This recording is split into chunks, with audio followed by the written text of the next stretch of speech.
Bom, esse é o vídeo da minha Megane GT preta 2012, que, como vocês podem ver, está com 1.457 km rodados e já vem apresentando aquele famoso barulhinho no volante.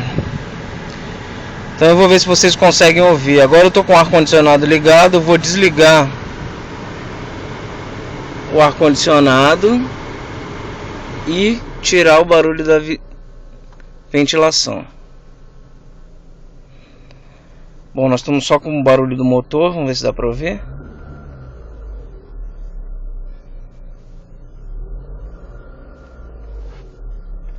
E vamos ver se faz o barulho da direção.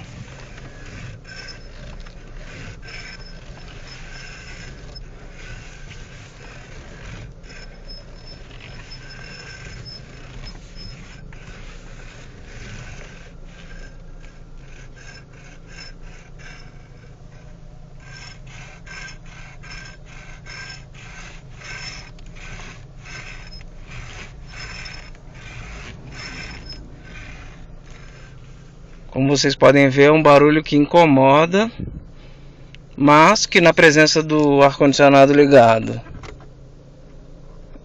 e da ventilação diminui bastante.